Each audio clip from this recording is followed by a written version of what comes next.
حکمت کا حصول سونے سے بہت بہتر ہے اور فہم کا حصول چاندی سے بہت پسندیدہ ہے۔ میں خدا کا فرزند پاسٹر عاشر سلیم ایک بار پھر آپ کی خدمت میں حاضر ہوں۔ البرٹ آئنسٹائن کا نظریہ خوشی کا راز۔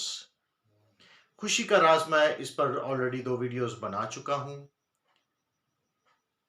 آج آپ کے لیے ایک سوال ہے کہ بنی اسرائیل کے مصر کی غلامی سے نکلنے سے پہلے مصریوں پر کتنی آفتیں نازل ہوئیں۔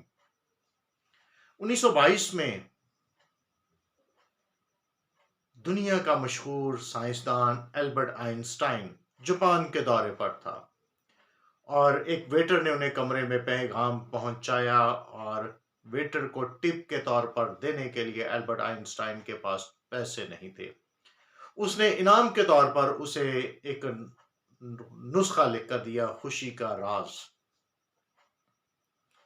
خوش کس طرح سے رہا جا سکتا ہے۔ اور حال ہی میں وہ نسخہ 1.5 ملین امریکی ڈالر میں بکا۔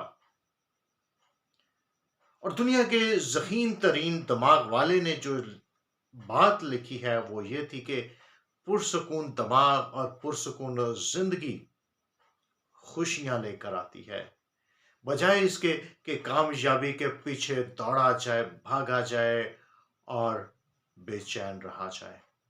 ہم میں سے بہت سے لوگوں یہ نظریہ رکھتے ہیں کہ یہ حاصل کر لو، یہ کیا جائے، وہ کر لو، زیادہ محنت کرو، خوش رہ سکو گے۔ ہم میں سے بہت سے لوگ یہ سوچتے ہیں آج کی دنیا میں یہ بہت ہے کہ بڑا گھر خوشی کا ذریعہ ہے، بڑی گاڑیاں ہوں، ہمارے پاس خراج و تحسین ہو، پروٹوکولز ہوں، اعزازات ہوں، اسناد ہوں تو ہم خوش رہ سکتے ہیں۔ اداکار جان کیری کہتا ہے کہ میری یہ خواہش ہے کہ دنیا کا ہر شخص بہت امیر ہو جائے اور مشہور ہو جائے تاکہ وہ یہ جان سکے کہ خوشی ان چیزوں میں نہیں ہے۔ البرٹ آئنسٹائن کہتے ہیں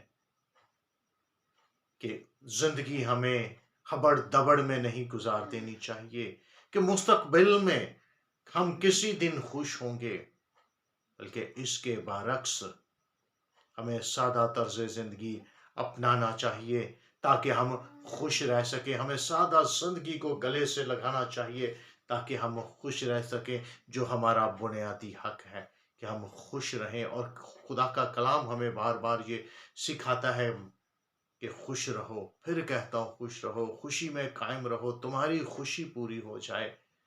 تو ہمیں خوش رہنا چاہیے کیونکہ محبت والے گھر میں ساگ پات جھگڑے والے گھر میں پلے ہوئے بیل سے بہتر ہوتا ہے۔ ہمیں خوش رہنا ہے اور خوشیوں کو بانٹنا ہے۔ خدا آپ کو برکت دے، آمین۔